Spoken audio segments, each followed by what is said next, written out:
Netizen dimanapun Anda berada, Assalamualaikum warahmatullahi wabarakatuh. Berjumpa lagi dalam podcast alimbas.com. Tepatnya obrolan kita kali ini adalah tajuknya cukup menarik. Indonesia 100 menghidupkan konstitusi hak-hak anak dan geliat NGO. Cerita kekuatan anak, cerita NGO. Kita kedatangan tamu, dua orang yang sangat pas bercerita tentang NGO, yaitu Bang Misran Lubis dari Konsili LSM Indonesia, dan ada senior kita yang bergelut di soal advokasi anak, Bang Muhammad Joni, yang akan menemani kita bincang-bincang ringan, ngobrol-ngobrol ringan namun bernas. Baik, netizen, kita akan memulai obrolan ini. Saya ingin mulai dulu dengan Bang Joni. Bang Joni, di alimbas.com itu beredar dari wall ke wall di media sosial, cerita Anda tentang combating stunting, menyongsong Indonesia 100. Ini maksudnya persisnya seperti apa ini, Bang Joni? Silakan, Bang Joni. Ya, itu kan tulisan merayakan Hari Anak Nasional 23 Juli 2020 untuk ikut mengingatkan, tak sekedar merayakan, bahwa persoalan dan perlindungan anak itu adalah persoalan yang urusan yang tidak akan pernah selesai. Tetapi apakah kita memang hanya berkutat dengan menggelutin kasus fakta, kemudian persoalan-persoalan dan sengkarut perlindungan anak saja? Saya kira kan kita juga harus bisa berpikir. Bang Joni, sepertinya suaranya agak kurang kuat ini. Dikuatkan sedikit, Bang Joni, suaranya. Bentar ya, saya set ulang lagi lah ya. Ya.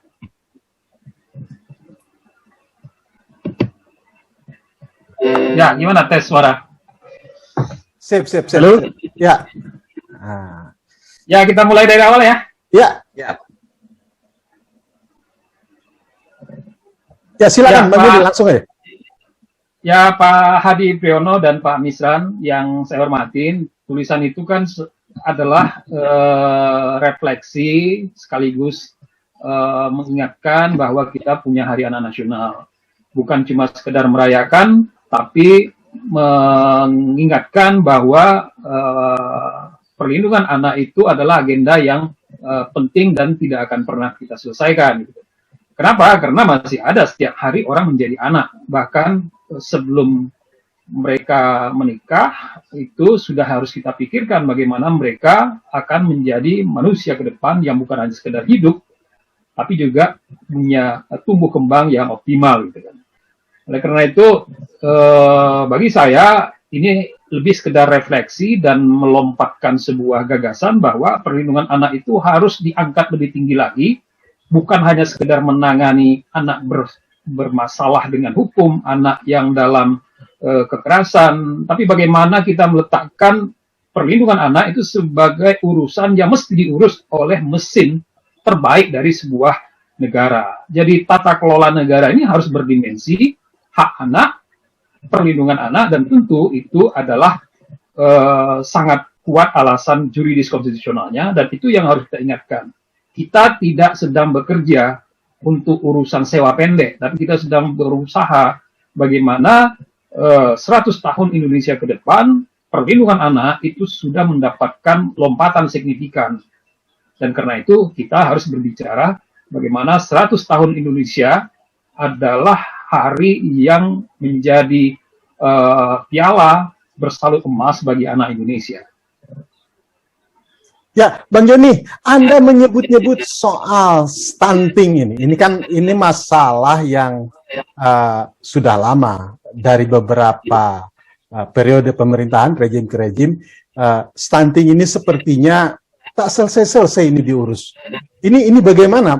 Pak Joni kan menyinggung juga apalagi kalau ceritanya itu ke depan di era Indonesia emas yang konon katanya anak-anak yang sekarang ini kita bantu-bantu, ini bakalan jadi para pemimpin. Tapi kalau ternyata anak-anaknya ini terancam stunting, ya kan, gagal tumbuh, ini gimana ke depannya nih, Pak Joni? Ya, saya terinspirasi karena kita ini kan tumbuh bukan hanya tubuhnya. Anak itu juga harus tumbuh kembang, darahnya, jiwanya, otaknya, mentalnya, dan seluruh secara utuh dari totalitasnya sebagai anak manusia. Oleh karena itu, Bu, ketika ada anak Indonesia yang makin turun indeks kecerdasannya, kemudian menjadi kerdil badannya, dan apa yang disebut dengan brain stunting, itu adalah kemunduran sebenarnya bagi perlindungan anak.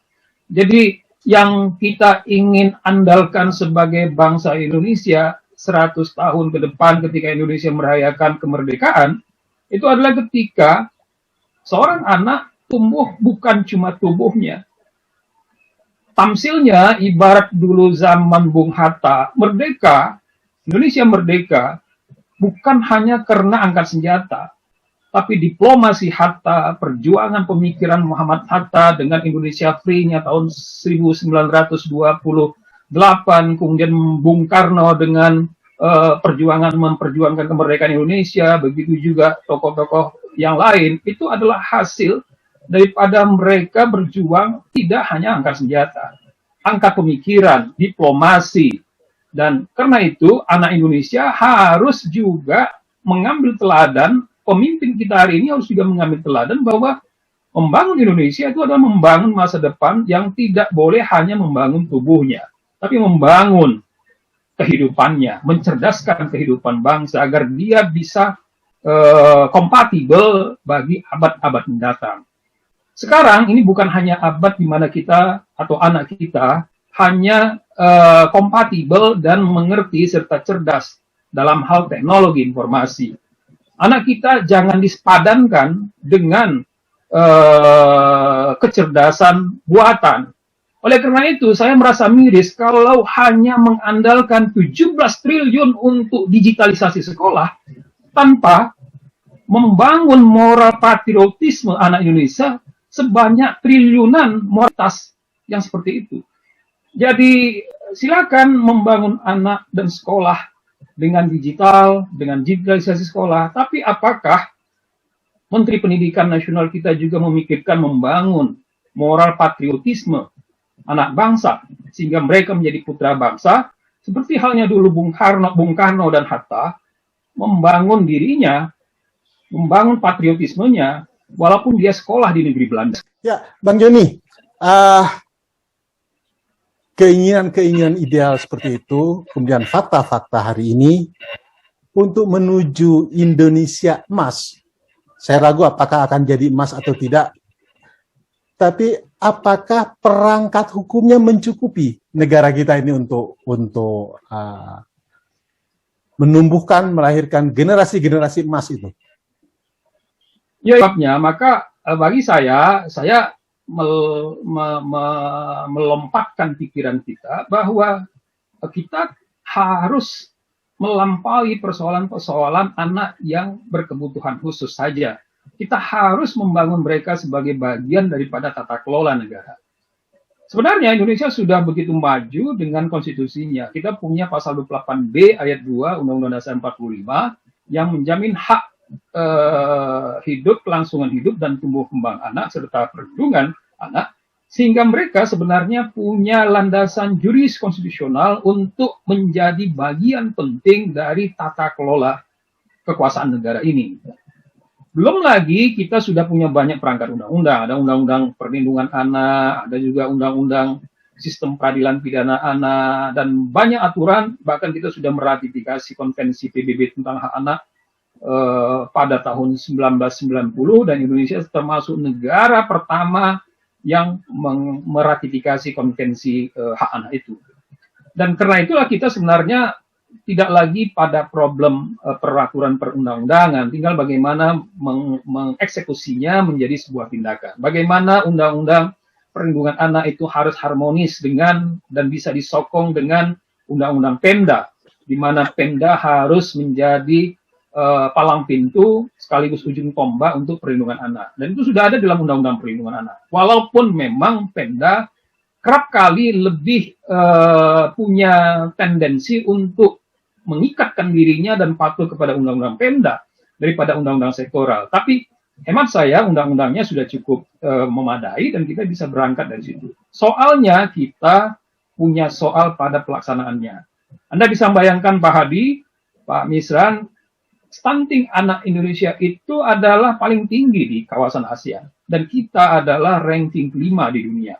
Anda bisa bayangkan stunting, jungto brain stunting, di mana anak-anak itu kehilangan indeks kecerdasannya, mereka akan kehilangan kesempatan untuk berkompetisi dengan teman-temannya yang punya indeks yang tinggi, dan karena itu mereka akan menjadi kekurangan produktivitasnya, dan ya akan menjadi beban masa depan karena akan mudah sakit, akan mudah terkena penyakit-penyakit yang lebih cepat dibandingkan dengan orang-orang yang normal lainnya, sehingga mereka, saya khawatir apakah menjadi bonus demografi atau justru menjadi beban daripada demografi yang bonus demografi itu sendiri.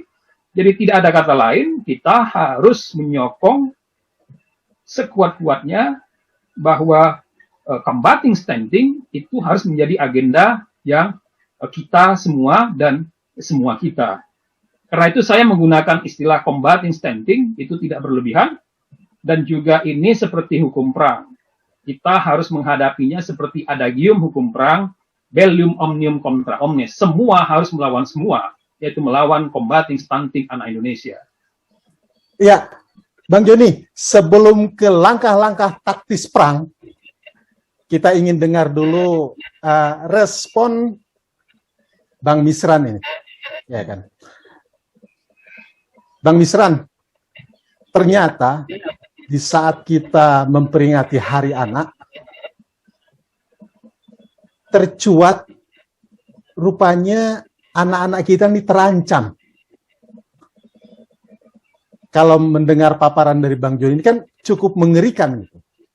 Jangan-jangan di usia ke-100 nanti, ketika anak-anak ini sudah layak memimpin, kita kehilangan sejumlah pemimpin-pemimpin potensial karena faktor-faktor yang disebutkan Bang Joni tadi. Karena ada soal stunting. Nah, ini sebelum kita ke langkah-langkah taktisnya, saya ingin mendengar, karena biasanya yang paling berisik ini kalau ada ancaman, itu kan teman-teman NGO nih, teman-teman LSM.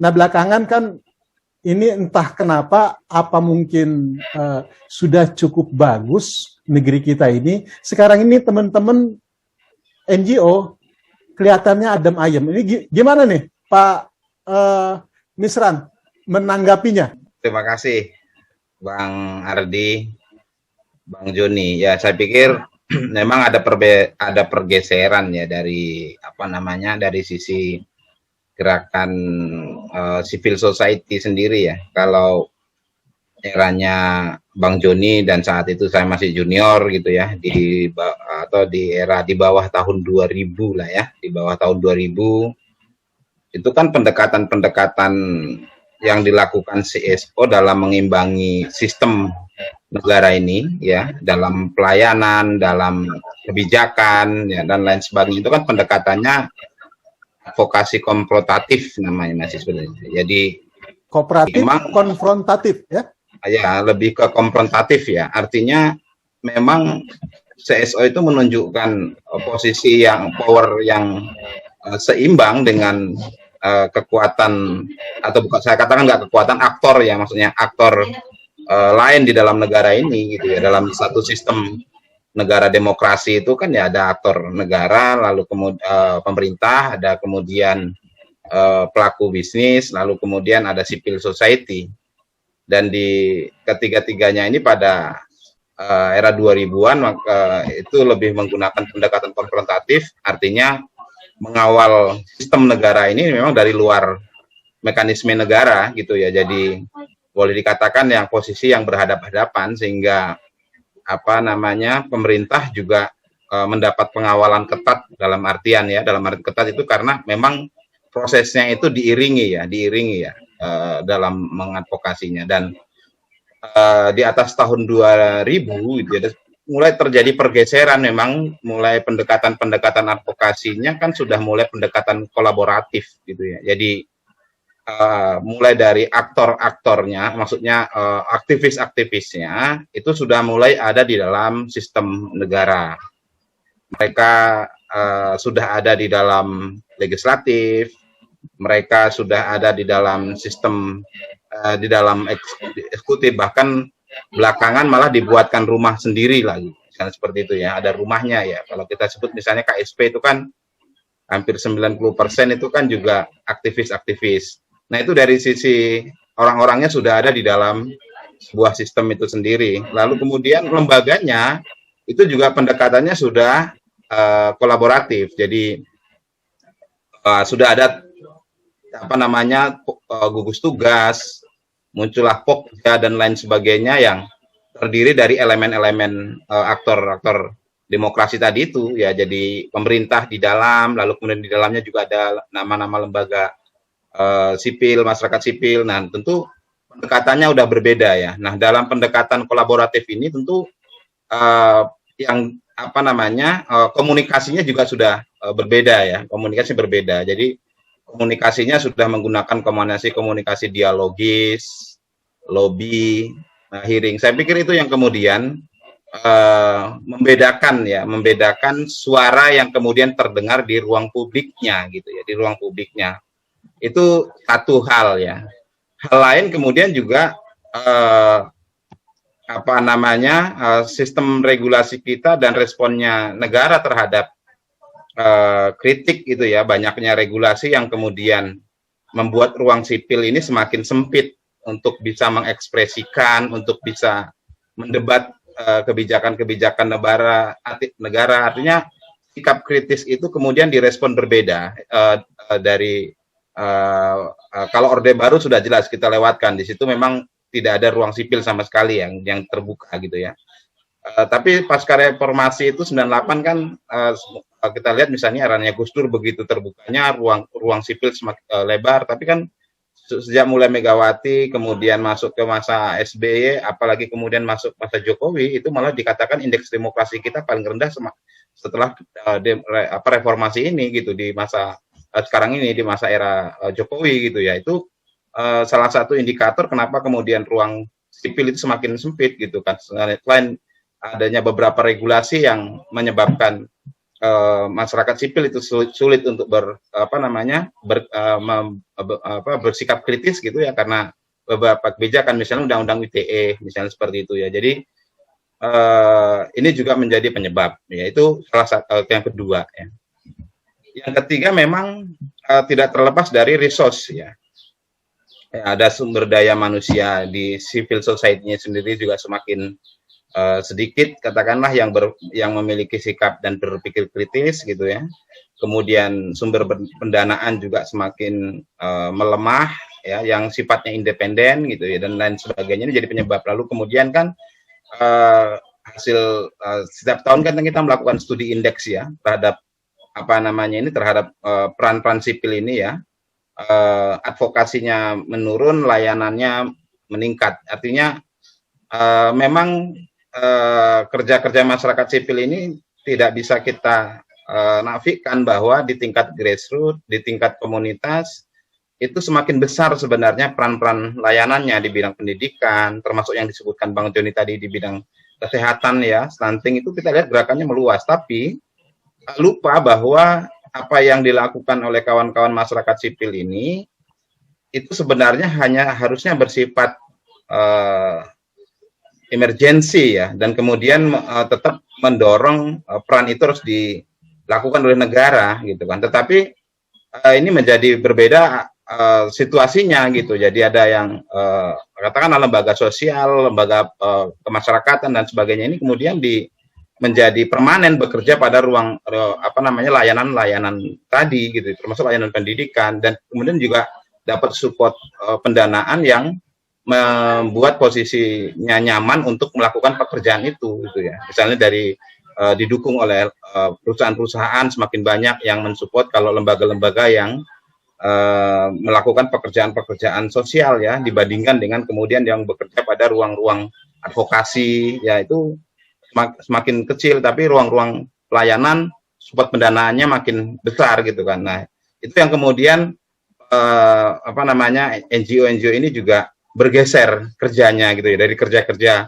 advokasi menjadi kerja-kerja layanan saja misalnya gitu. Jadi kalau yang di layanan meningkat memang, tapi di yang sifatnya kontrol kebijakan, yang apalagi kontrol implementasi regulasi tadi itu kan semakin sedikit gitu kan kerja-kerja, karena sumber pendana resources semakin kecil juga di situ. Itu diantaranya Bang. Apa teman-teman NGO merasa sudah masuk dalam zona nyaman di aktivitas pelayanan ketimbang advokasi sekarang ini? Sebenarnya tidak kalau indeksnya kita tidak mengatakan mereka zona nyaman, tapi zona survive gitu ya. Bagaimana tetap bisa bertahan sebenarnya begitu ya. Kalau zona nyaman itu malah sulit ya, karena itu kan seperti sudah punya pendanaan cukup, orang cukup, ya udah kita nggak usah ngurusin advokat, tidak. Justru zona survive, bagaimana bisa bertahan, itu sekarang yang dilakukan kawan-kawan CSO ya, LSM ya, itu yang makanya kemudian sekarang banyak apa namanya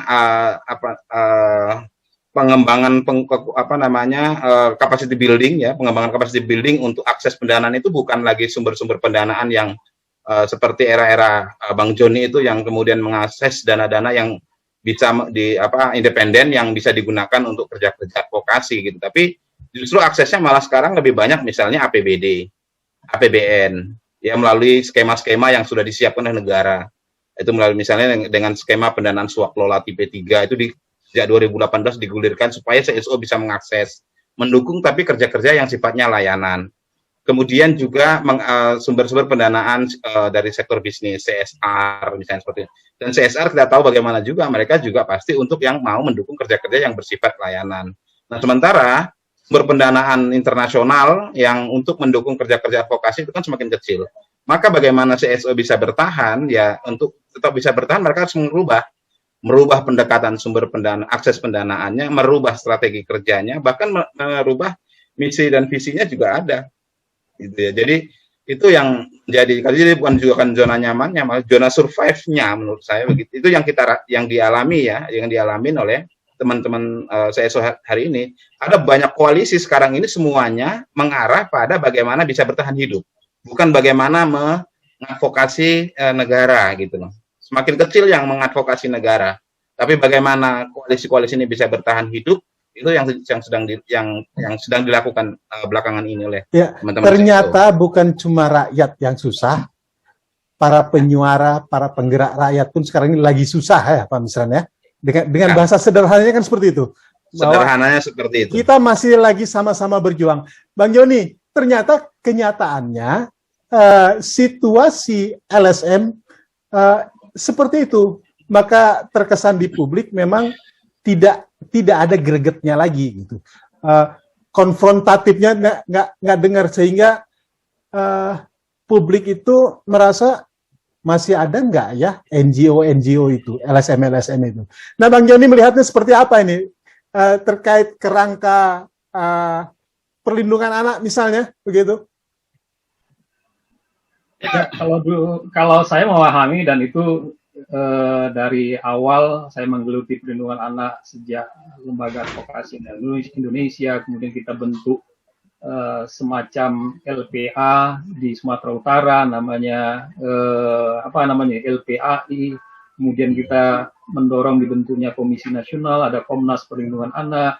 Kemudian Komnas Perlindungan Anak dibentuk pula Komisi Perlindungan Anak Indonesia. Itu adalah salah satu hasil kerja-kerja advokasi yang transformatif. Jadi di kalangan NGO dikenal dulu ada kerangka analisis sosialnya yang mendudukkan atau memframing kerja NGO itu pada 3 dimensi. Ya, dimensi pertama itu yang bekerja pada tataran developmentalis. Jadi mereka membangun sesuatu demi untuk pelayanan. Ada yang bersifat lebih dari itu, yaitu melakukan transformasi. Jadi NGO yang bersifat transformatif. Mereka mengadvokasi kebijakan, bahkan melakukan dalam tanda kutip perlawanan terhadap kebijakan-kebijakan yang dekonstruktif terhadap isu hak asasi manusia, subsidiar, junto perlindungan anak. Ada yang bersifat ya memberikan kue, ya seperti layanan-layanan yang bersifat karitatif ya. Nah, tiga karakteristik NGOs itu kan sebenarnya sampai sekarang menurut hemat saya masih punya pola yang tidak terlalu banyak berubah.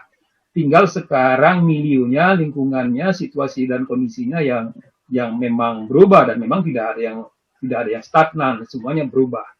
Dan bagi saya sebenarnya bergerak dalam bidang transformasi atau mentransformasikan gagasan, kemudian melakukan advokasi kebijakan, itu tidak akan pernah hilang dan tidak akan pernah berhenti, bahkan mungkin harus terus digemakan karena tantangannya juga berubah.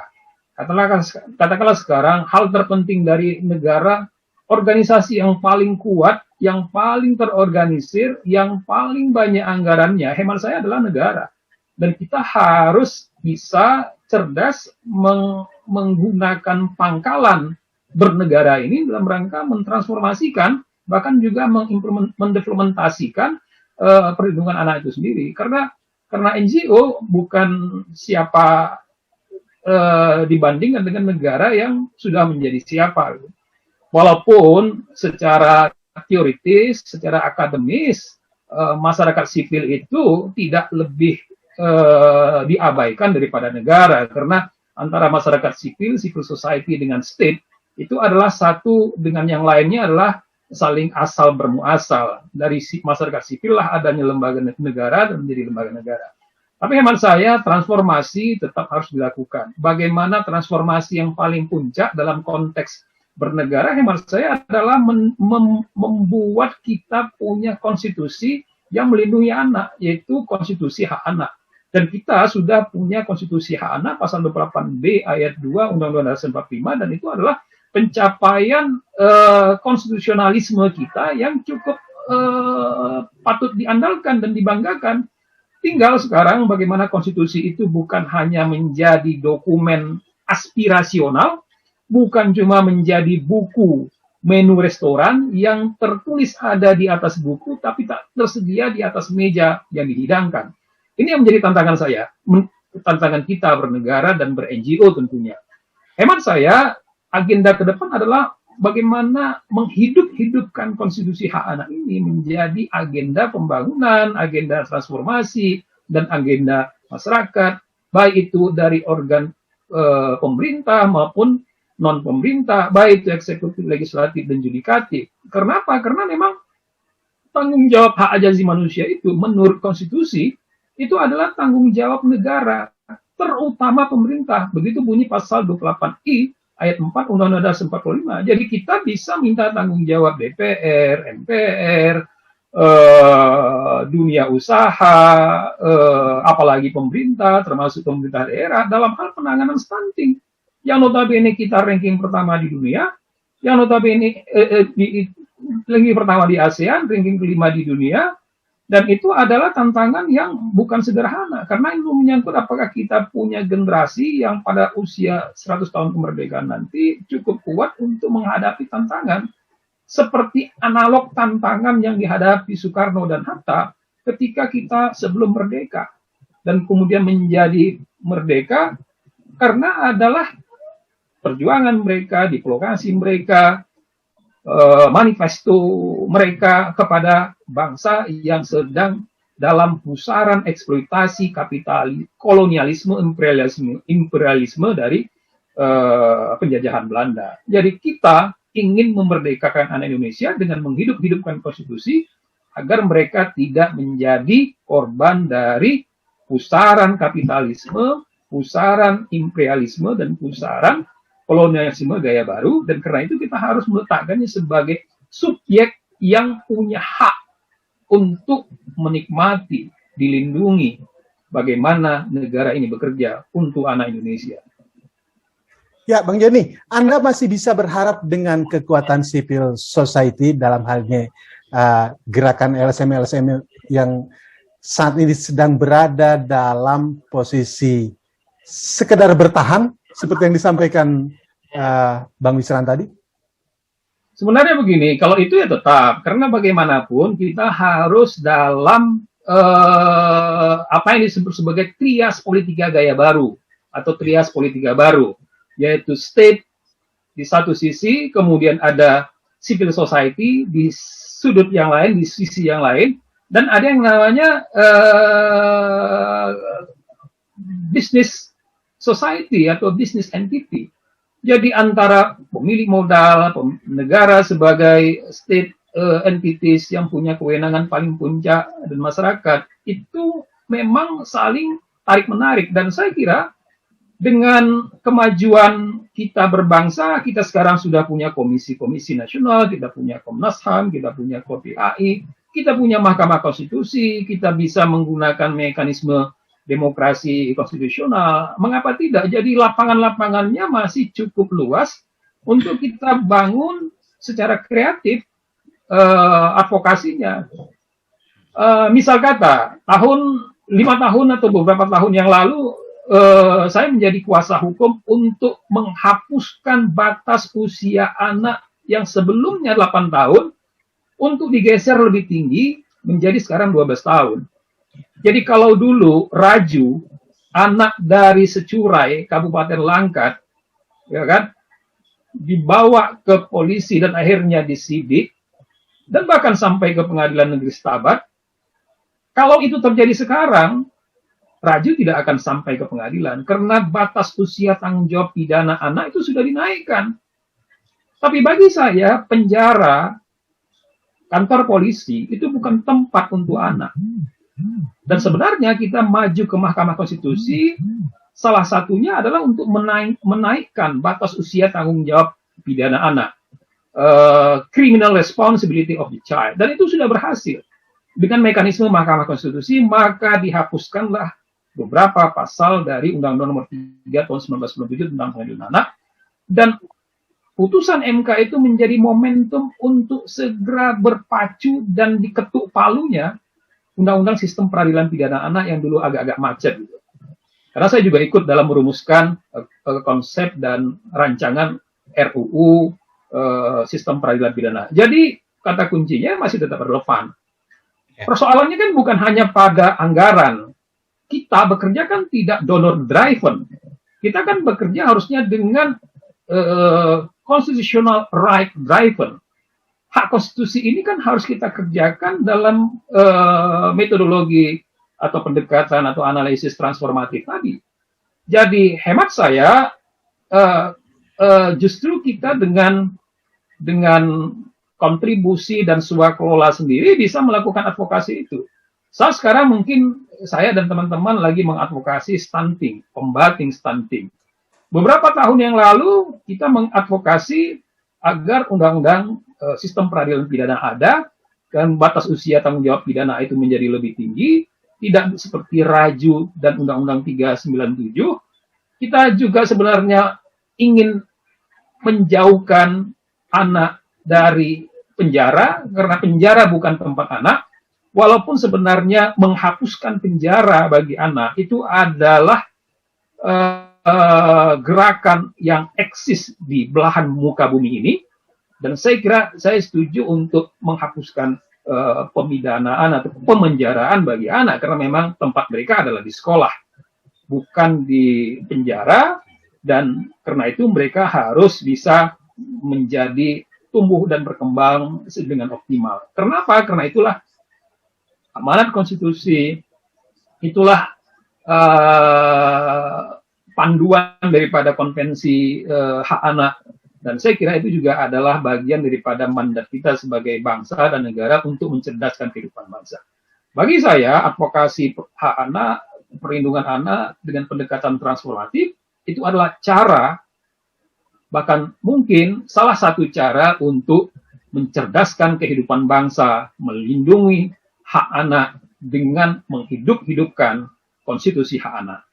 Dan stunting sebagai satu soal yang sangat krusial itu harus diadvokasi, ditransformasikan ke dalam bagaimana cara negara bekerja, bagaimana tata kelola kekuasaan negara. Dan itu adalah hal yang masih relevan untuk pekerjaan siapapun. Baik itu pemerintah, baik itu non-pemerintah, termasuk juga teman-teman NGO yang tentu tidak akan abai dan tidak akan menganggap ini sebagai isu yang tidak penting. Saya kira akan menjadi sangat penting. Baik, Bang Joni, kita kembali ke Bang Misran. Bang Misran, kira-kira apa agenda-agenda besar teman-teman NGO ke depan ini, di samping coba terus bertahan hidup ini? Ya, optimisme tadi sudah disampaikan oleh Bang Joni ya, juga bahwa ya harus tetap punya ya harus tetap punya konsistensi gerakan gitu ya di masyarakat sipil, karena ketika civil society baik di isu anak, di isu perempuan, di isu lingkungan dan isu yang lainnya kemudian melemah atau tidak lagi punya gerakan, maka ya demokrasinya sendiri juga bisa dikatakan hilang, karena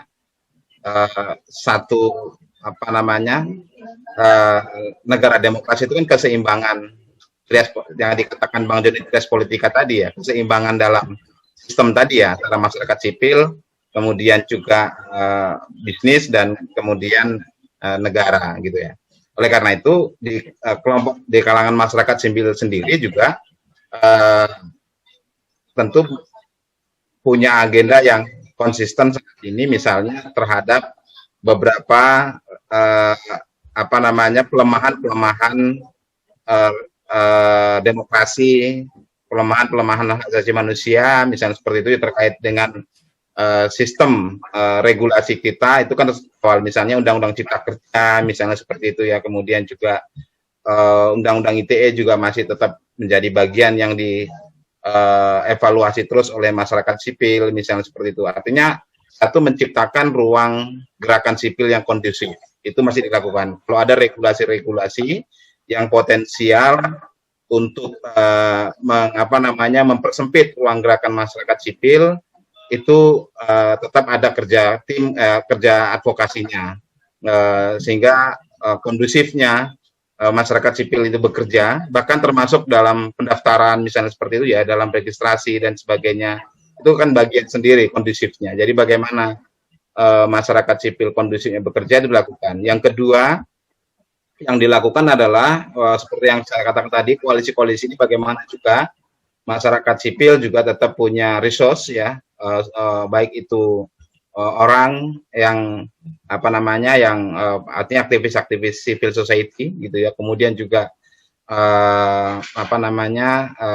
resource pendanaan dan sebagainya gitu ya, termasuk yang ada namanya sumber pendanaan mandiri, itu juga sedang dikembangkan juga melalui beberapa strategi, karena bagaimanapun untuk kerja-kerja tadi juga tidak terlepas dari adanya sumber daya gitu ya, sumber daya, sehingga ini tetap dilakukan dan sudah banyak yang mencoba untuk mengembangkan bagaimana swakelola itu dilakukan oleh masyarakat sipil. Jadi untuk eksistensi dalam kerjanya. Yang terakhir tentu membangun solidarity CSO ya, saya pikir masih cukup kuat ya, karena ada dua sebenarnya CSO saat ini gitu ya, kalau kita lihat, dan itu tetap dijaga. Yang pertama adalah yang sudo ya, kalau kita sebut yang abal-abal ya, ini jumlahnya cukup besar tapi mempengaruhi kerja-kerja kita, kerja kawan-kawan masyarakat sipil yang punya integritas ya, sehingga di satu sisi masyarakat sipil juga bagaimana terus membangun trust publik ya, kepercayaan publik, publik itu termasuk pemerintah, masyarakat dan sebagainya, karena adanya perspektif negatif terhadap CSO ini, karena banyaknya terutama setelah pasca reformasi juga gitu ya, tumbuhnya banyaknya LSM yang palsu ya, atau fiktif ya atau abal-abal apapun istilahnya itu, yang kemudian ini juga mempengaruhi ya terhadap kerja-kerja lapangannya. Misalnya ketika koordinasi dengan instansi pemerintahan di tingkat desa, di tingkat kecamatan, di tingkat kabupaten dan sebagainya, itu kan kemudian ada stigma-stigma negatif. Jadi di sisi lain kita juga bekerja untuk membangun trust masyarakat, ya, trust publik ini terkait dengan bahwa civil society atau LSM ini juga adalah memiliki integritas gitu ya, mereka punya code of conduct dan sebagainya, itu juga kita lakukan. Jadi itu agenda-agenda yang secara umum ya, yang sekarang ini dilakukan oleh kawan-kawan CSO ya, karena tidak kita nafikan juga kan bahwa dampak dari tumbuhnya lembaga-lembaga dalam tanda kutip LSM ini juga kan mempengaruhi juga terkait dengan kerja-kerja teknisnya. Dan kita tidak mempersoalkan bahwa mereka hadir, tidak mempersoalkan gitu ya, karena bagaimanapun adalah satu hak ya, satu hak berorganisasi dan sebagainya. Hanya saja kemudian kan ketika kerja-kerjanya membawa nama, mengatasnamakan LSM, tapi kemudian tidak satupun kerja dari 3 strategi yang dikatakan Bang Joni tadi, apakah mereka menggunakan, apakah mereka layanan, apakah mereka transformatif, atau mereka adalah kerja advokasi, itu kan tidak clear ya. Bahkan kadang satu orang mempunyai LSM tapi punya 3 kartu, misalnya dia punya kartu OKP, dia punya kartu pers, dia punya kartu jadi ini juga bagian dari kerja besar kita di jaringan masyarakat sipil, terutama konsil yang memang menjadi forumnya masyarakat sipil untuk transparansi dan akuntabilitas begitu. Itu salah satu kerja kita untuk trust publiknya gitu. Ya, baik, ternyata kita masih ada harapan bisa menyokong konstitusi hak anak, bisa merasakan masih ada geliat LSM itu. Nah, kita masih ingin berbincang lebih banyak, tapi waktu sepertinya harus kita batasi. Karena itu saya ingin mendapatkan semacam closing statement di sesi sekarang ini terkait tantangan kita ke depan, terutama kita tidak ingin gagal di ulang tahun emas Indonesia 100 itu. Dimulai dari Bang Misran, kemudian nanti diakhiri oleh Bang Joni. Silakan Bang Misran. Ya, mungkin yang paling penting bahwa kehadiran masyarakat sipil dari artinya atau lembaga sosial, lembaga LSM, NGO, apapun namanya yang digunakan, bahwa adalah bagian penting dari satu sistem negara demokrasi, sehingga dia tidak bisa kemudian hilang karena persoalan, misalnya hanya persoalan semakin sulitnya akses sumber pendanaan. Karena kalau itu menjadi alasan, maka kemudian demokrasinya juga melemah.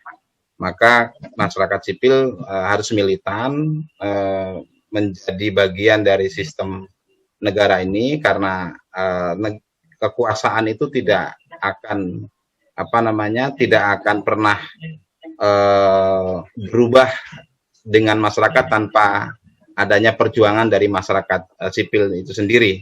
Di sejarah dimanapun yang kita baca bahwa relasi antara state ya atau negara dengan masyarakat itu gap-nya terlalu besar sehingga peran-peran civil society itu menjadi kebutuhan mutlak ya, untuk selain untuk menjembatani ya kepentingan atau hak yang ada di masyarakat dengan negara, juga untuk mentransformasikan kebutuhan layanan-layanan yang barangkali masih gap-nya masih cukup besar. Oleh karena itu kita berharap bahwa baik dalam isu anak maupun isu perempuan, terutama yang paling banyak mengalami tentunya situasi sulit saat ini dari pemenuhan hak dan sebagainya, maka masyarakat sipil juga harus tetap